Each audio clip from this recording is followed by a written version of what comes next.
The research vessel Arcleon glided through the nebulon expanse on silent ion thrust, its adaptive chameleon plating shifting from obsidian black to starlit gray. As it navigated the swirling clouds of charged gas, beneath its sleek hull hummed a network of quantum core reactors, each calibrated to harvest stray ion currents from the surrounding nebula. To the uninitiated, the expanse was a beautiful anomaly, rainbows of plasma dancing in perpetual storm. To those who charted its depths, it was a dangerous labyrinth, one that bent space-time and whispered of forces beyond comprehension. In the central lab, xenobiologist Drathan Cavell hunched over a spectrographic array, the glow of holoscreens reflecting on his emerald green scales. His long, muscular tail curled around the footrest of his lab stool, tapping in rhythm with the scanner's pulses. Each frequency sweep revealed traces of exotic matter, exotic, but not entirely unknown.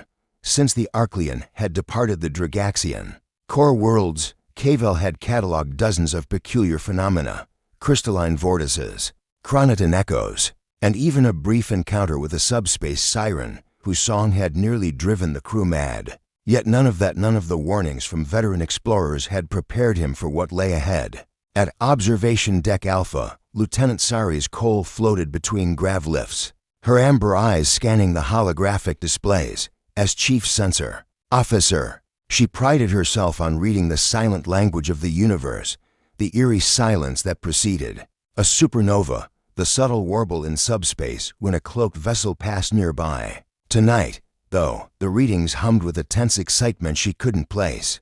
She toggled filters, isolating a faint energy spike at bearing to 110 degrees. The projection blinked into focus a small, jagged signature that waxed and waned. Like a shifting heartbeat, Dr. Cavell, Sari's called over the comlink. Her voice was smooth but carried an edge of urgency. "You need to see this." Moments later, Cavell slid through the deck's access hatch, his multifaceted eyes narrowing as he studied the glowing readouts. An ion flare. No, secondary. Harmonics layered atop subspace distortion. That's not natural. He tapped into the ship's gravimetric scanners. Broadband sweep, unknown vessel. Sari's smiled wryly.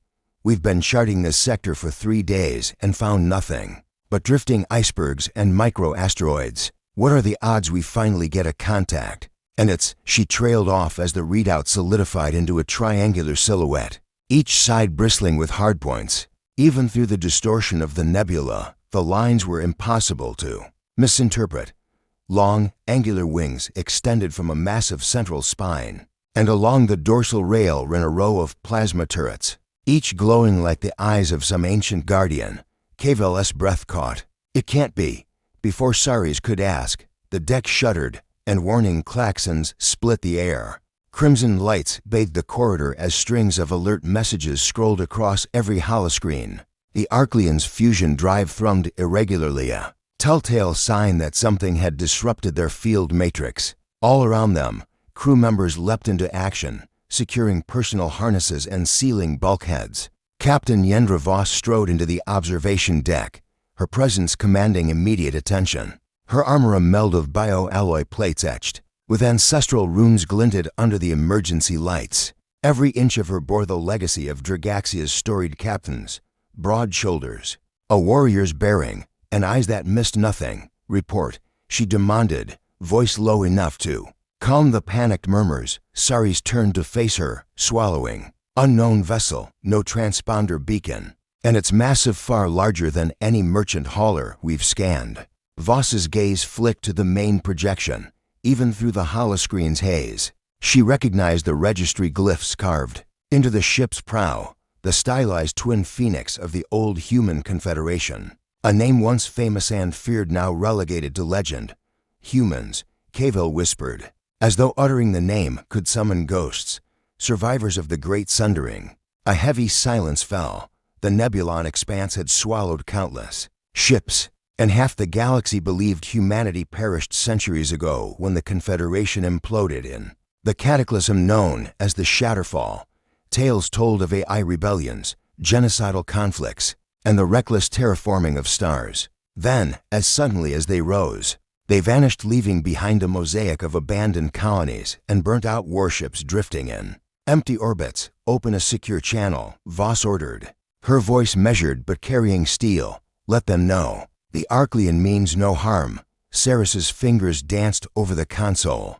She cycled through encryption protocols, hunting for a clean frequency outside the nebula's interference. The deck was tense, every officer poised for Ripley Protocol non-lethal defenses. Shock drones armed, tricord grenades on standby. But as the channel crackled to life, no human voice answered, only impenetrable static. Then, without warning, a shockwave of energy rippled across the hull. The Arclean's shields flickered and collapsed for a heartbeat, then surged back online in emergency mode. The lights dimmed, and a cascade of sparking conduits peppered the deck. Engineers yelled as consoles fried and power rerouted. The ship listed, tilting port side, as if acknowledging its own vulnerability. They've jammed us, Saris said grimly. M-spectrum scramblers across all channels. Shields groaned. On the projection, the human warship drifted closer, its plasma batteries glowing an ominous blue. The turrets pulsed in unison, each coil charging with destructive potential. Captain Voss unclipped a data cylinder from her belt and held it aloft. Priority 1, reinforce the shields. Priority 2, prepare for possible interdiction. Full spectrum scans on their drive signature. I want to know how and why they're here. As technicians scrambled, Cavell approached the captain. If they're hostile, we can't outrun them. Their thrusters appear optimized for both high-velocity pursuit and subspace traversal. They'll catch us in seconds, Voss studied the human warship's silhouette. Then we hold our ground. This is scientific territory. Any aggression on their part is an act of war. She raised her voice. All stations, report status. A chorus of updates crackled in. Power at 60%. Life support nominal. Weapons offline. Tractor beam offline. Saris felt her heart pound in her chest. Ever since she'd graduated from the Acrosian Cadet Academy, she had dreamed of first contact, the rush of excitement, the weight of history, the promise of discovery. But contact with humanity and entire civilization thought lost was something else entirely. Fury, regret, and a cold resolve anchored her limbs. She keyed the bridge's external camera feed.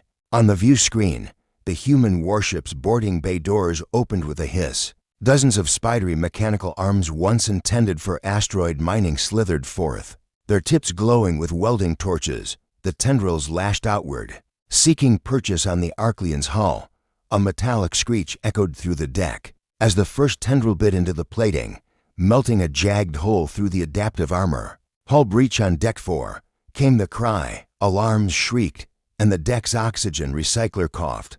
The hiss of escaping air joined the clamor of panic. Grenadine smoke grenades deployed in the corridor, fogging the view screens to hinder the tendril's sensors. Security Chief Torin Rex sprinted to the armory bulkhead, rallying his teams. Deploy stun nets. Non-lethal rounds only, no fatalities unless absolutely necessary. He vaulted into the corridor just as the human boarding party materialized, silhouetted by emergency strobes. 30 figures in crisp white armor stepped forward with synchronized precision. Their helmets retracted, revealing human faces, pale skin, dark hair, eyes hardened by conflict. They carried plasma carbines at the ready, and each movement was rehearsed, efficient. And without hesitation, Torin hesitated for only a heartbeat before raising his rifle. Dragaxian security, stand down, or you will be incapacitated. A human officer advanced, rifle leveled. All hands, disarm. This vessel is now under Admiralty Directive 0172. Comply, and you will not be harmed. Torin's clawed hand twitched over the trigger. Saris grabbed his arm through the view projected. Live, her expression pleading. Don't start a war. He looked at her, agony in his deep-set eyes, then slowly lowered his weapon. Around him, other security officers mirrored the motion. The boarding party paused, and for the first time, there was uneasy calm on the bridge. Captain Voss exhaled. All stop thrusters, she murmured. The Arclean drifted, its engines silent. The two vessels floated in tense proximity, like predators sizing each other up. KVEL folded his arms, tail twitching. They're not reacting. What do they want? Voss gazed at the human warship as if peering back in time. I don't know. But if they intend to interrogate us, we need to prepare and pray that knowledge remains our shield. In the cold expanse, the unknown vessel loomed larger. For a brief, terrifying moment, the entire cosmos hung suspended on a knife's edge, scientific curiosity on one side, the specter of a lost empire on the other, and between them, the Arclean's crew could only watch, waiting to discover whether this long-silenced civilization had come seeking allies or dominion. The corridors of the Arclean thrummed with tension. Fresh smoke from the scene grenades still curled in the stale air, mixing with the hum of auxiliary power conduits. Captain Yendra Voss stood at the head of the bridge, flanked by her senior officers, as the human boarding party completed a disciplined sweep of the main deck. Their white armor gleamed under the harsh lights, adorned only by the twin phoenix insignia of the ancient human confederation, and emblem that had not been sighted into centuries. Drathan Kvel, breath ragged from the chaos of the breach, joined Voss at her side. He stared at the holo projection of the warship, measuring its impossible size. Their dreadnought class is by our classifications on par with the old guard sovereign battlecruisers, he said, voice low. They should have fallen to ruins long ago. Sari's coal, hands still trembling from the near-violent confrontation, let her gaze sweep the human officers. They've maintained impeccable discipline, she observed. Not a single civilian casualty yet. Her amber eyes flicked to a Marine standing guard by the central lift. He met her stare without flinching, professionalism incarnate. They're here on purpose, in a subdued tone. Captain Voss nodded. Admiral Hawkwood is known for his tactical brilliance and ruthless pragmatism. He wouldn't have led this mission lightly. She turned toward the main comm station, where helmsman Jor-El Tress sketched subspace trajectories on a glowing grid. Report. Tress's fingers danced over the controls. They disabled our primary engines in under 2 seconds with an electromagnetic pulse, then locked our fusion drive and safety lockdown. Structural analysis indicates they used microcharge disruptor pods along 10 strategic nodes, exactly the pattern the Confederation used during the fall of Arnita Station. His voice was quiet, tinged with both awe and dread. If they'd intended to cripple us entirely, they could have dismantled our reactor. Voss pressed her lips together. They wanted to incapacitate, not destroy. She turned back to Kvel. What's the risk of letting them scan our archives? After all, the Arclean carried Dragaxia's foremost repository on the Nebulon expanse. Drathan hesitated, tail curling behind his chair. They'll uncover Dravonic research into temporal modulation, our plans for ray-opening subspace corridors for instantaneous travel. If misused, those could collapse spacetime in inhabited systems. He met Voss's gaze. Or they might already have that tech. If so, they're watching us to see if we can refine it. The mere idea sent a chill through the bridge. Instantaneous travel had long been the dream of explorers and the nightmare of militarists. The human confederation had once negotiated peace treaties around its limitations. If that barrier had fallen, Voss clenched her fists. We cannot allow any single race to possess that power. She activated the intercom. All hands. Locked down data vault until further notice. No outside access. A chorus of acknowledgments crackled back. Saris exhaled slowly. They'll notice, she warned, and they'll assume the worst. Outside, through the viewport, the human warship shifted its position. Plasmas dimmed, and its massive lance turrets retracted into protective mounts. For the first time, it looked less like a weapon and more like a ship, silent, inscrutable. Waiting, the docking clamps disengaged. In the void between the two vessels, nothing stirred save for drifting motes of nebular dust. On a lower deck, Security Chief Torin Reck led a small team to escort the boarded human officers. Tall and broad-shouldered, Torin still bore the scars of countless skirmishes defending Dragox colonies from raiders. His claws flexed against the railing. I don't trust them, he muttered to his second-in-command. Ensign Drill. They come with guns drawn, yet talk of security and questioning. Drill shrugged, brow furrowed beneath her helmet's brim. Would you? But remember, they let us live. She tapped her datapad. Their admiral's log indicates they've been searching this sector for weeks. They've destroyed no. Secured to other research vessels, Both disappeared from the archives afterward. Rex's eyes narrowed.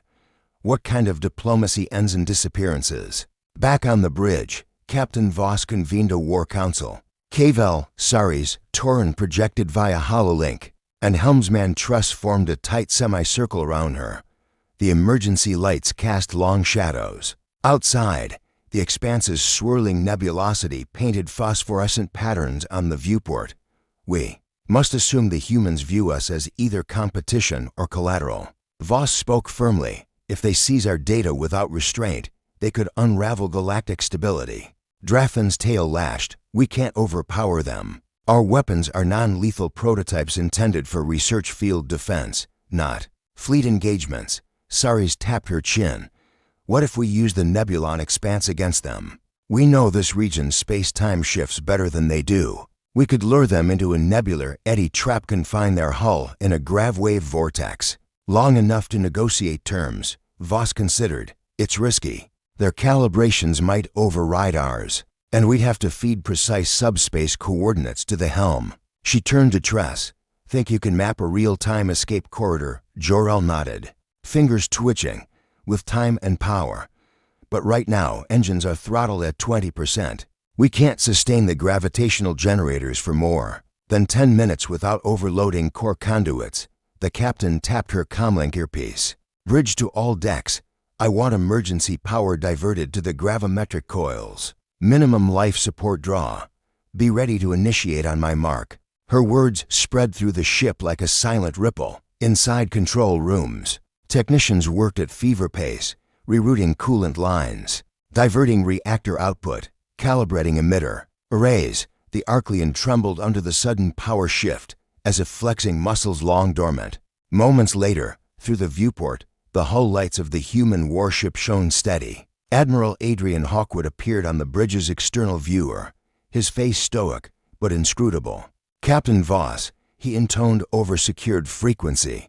Your crew is displaying uncooperative behavior. I advise compliant cooperation, or we will consider more decisive measures. Voss met his gaze without wavering. Admiral, we respect your authority, but we cannot surrender data that endangers countless worlds. If you wish to negotiate, I propose a temporary truce. Our envoys can convene in the neutral zone 3 clicks ahead.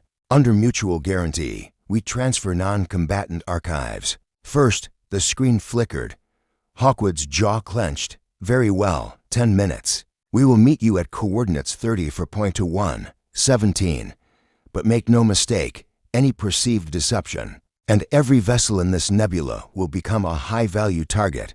As the feed cut, an uneasy silence settled. Draffin exhaled. At least we have a window. But Saris shook her head. A deadline of 10 minutes means they'll be watching our every move. They'll know the moment we divert power to your gravimetric coils. Captain Voss leaned forward, eyes alight with resolve. Then we use that to our advantage. She tapped the holo map, drawing a false thruster signature leading them into a shallow plasma eddy. Plot the course. Once they commit pursuit, we collapse the eddy on ourselves, pocketing the Arclean. In a temporal backwash, they'll have to cut their pursuit short or risk being stranded in a time dilation field. Torin's voice crackled through the hololink.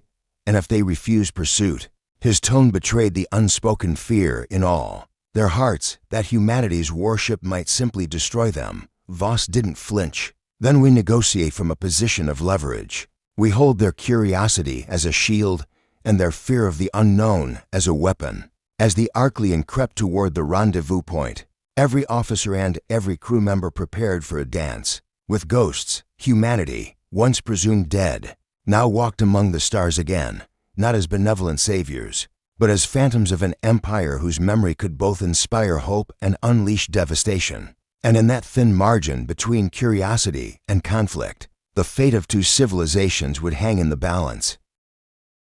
Draffin Cavell's claws clicked against the maintenance walkway as he descended to Deck Gamma, where the human boarding party had established a temporary command post. Steam hissed from punctured coolant lines above, and red hazard lights painted the corridors in fearful streaks. Cavell carried a portable holo-archive unit strapped to his shoulder, a concession to Admiral Hawkwood's insistence on supervising every transfer of data. With each step, the weight of the archive and the burden it represented grew heavier. Ahead, Security Chief Torin Rex stood guard by a bulkhead that had been jury-rigged into a makeshift data lock.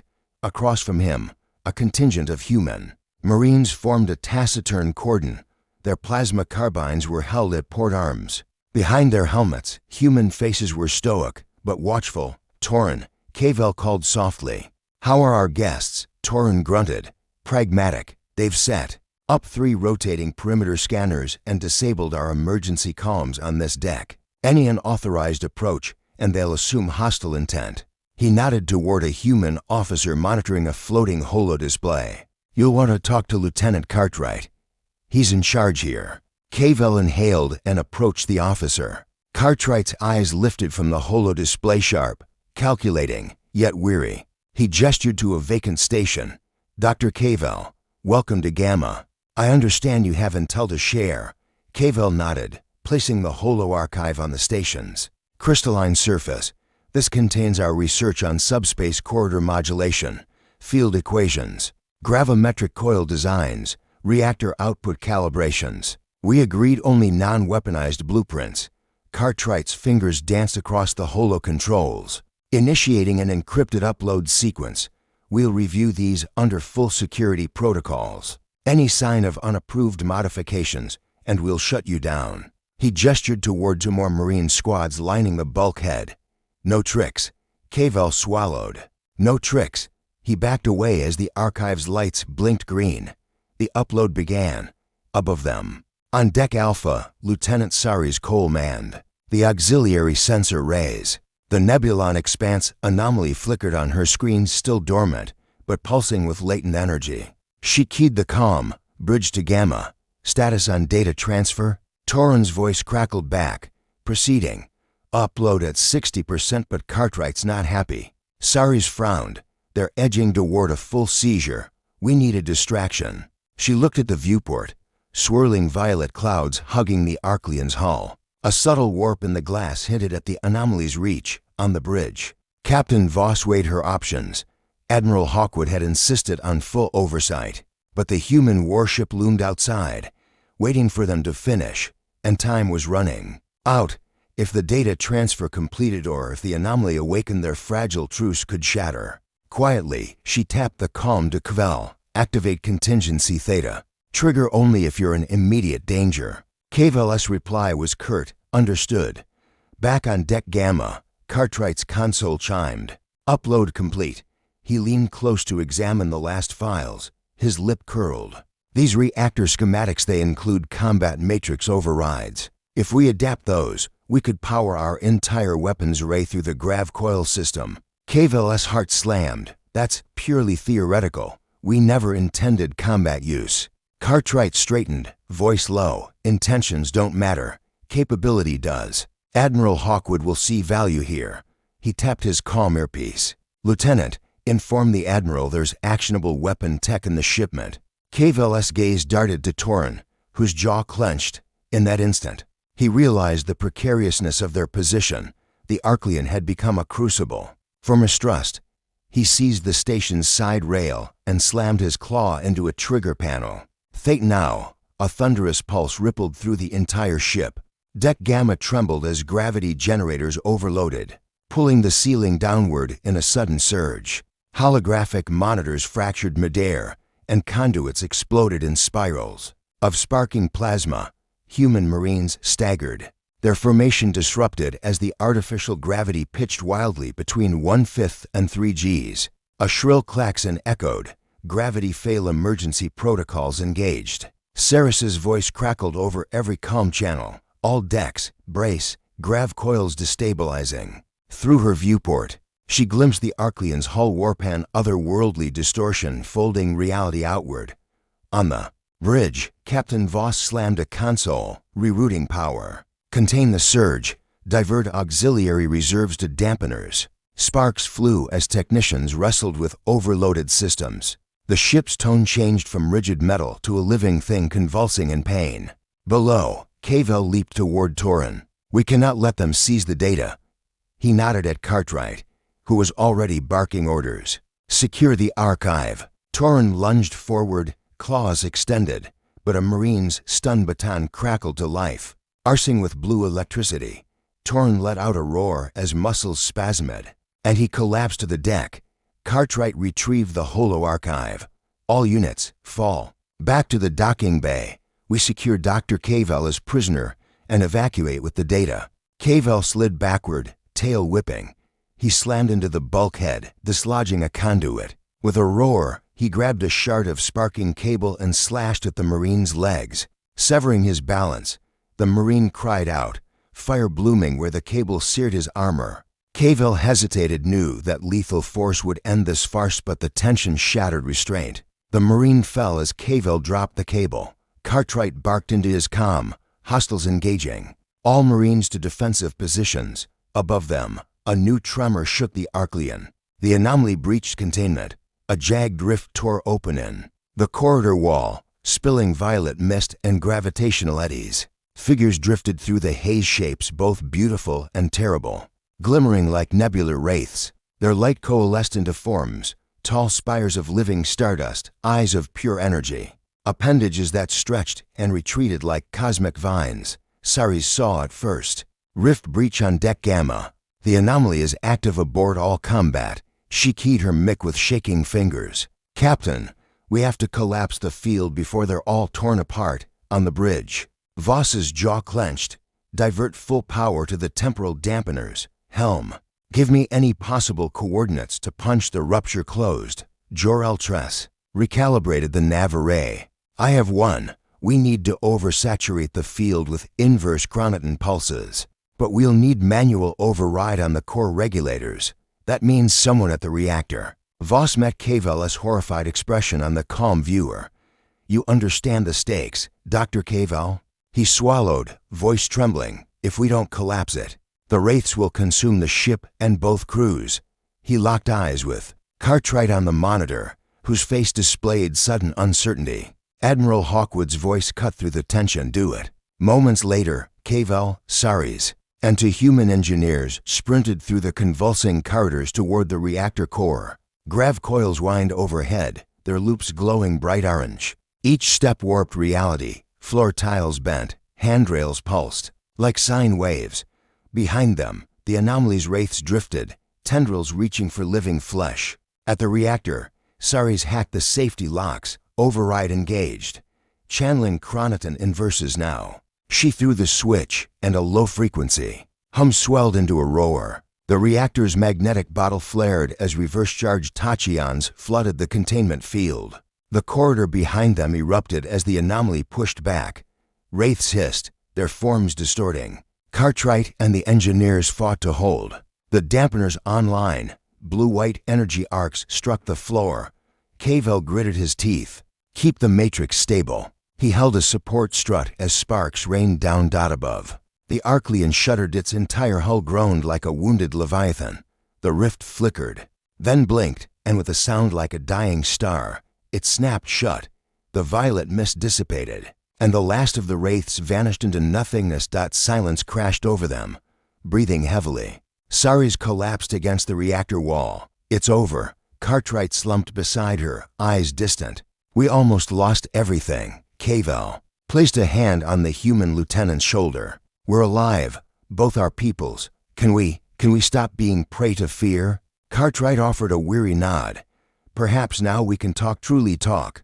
Back on the bridge, the lights slowly brightened to normal levels. Captain Voss and Admiral Hawkwood stood side by side in the forward viewport, watching as the Arclean lumbered back toward the rendezvous point. No longer foes, they were survivors of a shared calamity.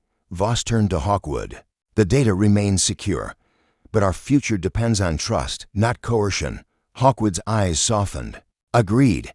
Let us begin anew, and as the two captains set their course for a new alliance amid the silent stars, both Dragaxian and human crews felt the first tentative glimmer of hope, that in the face of annihilation, unity might yet prevail. A bone-deep hush settled over the Arclean, as its twisted corridors cooled from the recent convulsions of gravimetric fury. Outside, the drifting hull of the human warship floated. At a respectful distance, no docking clamps, no boarding tendrils merely. a silent sentinel bearing witness to the fragile peace that hung between them. In the aftermath of chaos, both crews labored to heal wounds, restore systems, and grapple with the enormity of what they had survived. On the bridge, Captain Yendra, Voss, and Admiral Adrian Hawkwood stood before the main viewport. Nebular storms danced on either side of them, electric arcs illuminating the void in spectral hues. Between their two vessels lay the rendezvous coordinates, a neutral sector chosen by mutual consent, and now the birthplace of a tentative alliance. Damage. Report, Voss said, her voice measured but weary. Hawkwood consulted a holo-tablet. Arclean sustained 27 hull breaches, most superficial, though decks Gamma and Delta require full panel replacements. Life support never dropped below 90%. Structural integrity is at 86. We fared better than expected. He tapped the screen, bringing up his own vessel's stats. The warship has reactor stabilizers offline in one quadrant, and we lost 2 shuttles in the initial engagement. Crew casualties, 12 Marines, none critical. Voss nodded. Our losses, 3 scientists and a security personnel, all non-fatal. I consider us fortunate. Behind them, the bridge crew exchanged relieved glances. Tablet consoles rematerialized holomaps of the expanse, this time annotated with shared sensor data. The enemy turned ally officers clicked through wormhole coordinates and gravwave projections. Knowledge, once tightly guarded, flowed now with cautious openness. Down in the hydroponics bay, Drathan Cavell and Lieutenant Saris Cole oversaw the distribution of medical synth stims. Dragaxian and human medics worked side by side, scrubbing burns, stitching tears in armor, soothing trembling hands.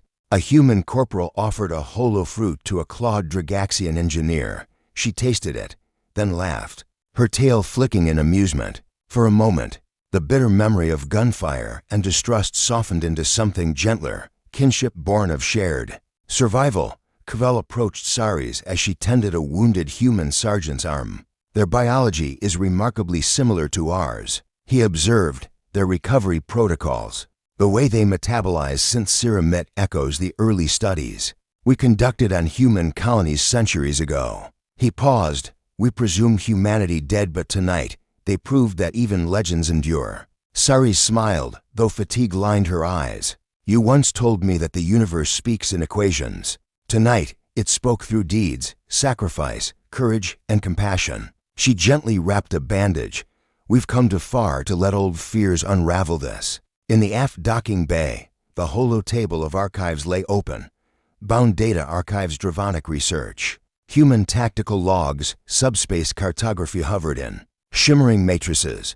Captain Voss and Admiral Hawkwood convened one last joint council. Around them stood representatives from both crews, engineers, scientists, medics, security officers. Together, they would decide the fate of the shared knowledge. Hawkwood cleared his throat. We can no longer hoard these discoveries. If the Nebulon expanse yields pathways to instantaneous transit, then every civilization is bound by its consequences, good or ill. He glanced at Voss. I propose the creation of a neutral science consortium, equal partnership, shared governance, transparent oversight. Voss met his gaze steadily, agreed. Neither Dragaxian nor humanity shall wield such power unilaterally. We forge a treaty, knowledge for the protection of all. She raised her clawed hand. Hawkwood followed suit. Their grips one scaled, one gloved sealed the accord. A ripple of applause swept through the bay. For the first time in centuries, human and Dragaxian voices joined in a single chorus, hope. Moments later, as both ships prepared to part ways, Captain Voss and Admiral Hawkwood stood on the observation deck of the Arclean. The expanses, violet storms painted their faces. Below them, repair drones swarmed over battered plating, while just beyond, the human warship's thrusters glowed in readiness. Hawkwood spoke softly. I don't know what lies ahead. Our people have long memories of triumph and of betrayal. But I believe tonight we've begun writing a new chapter. Voss inclined her head. We will stand watch over each other's worlds. Should either species falter, we'll answer the call. She hesitated, then added, and if the anomaly ever returns, we shall face it together. He offered a rare, genuine smile. To unity, then, to unity, she echoed. The two captains turned to the viewport as the Arcleon's thrusters hummed to life. The human warship echoed the gesture, engines flaring in synchronized rhythm. Together, they punched through the swirling gas clouds, forging a twin wake of light against the endless black dot in that moment. The nebulon expanse bore witness to a truth older than any star, that in the face of oblivion, hope is not a fleeting spark, but a beacon born from unity, and once kindled, it can never be extinguished.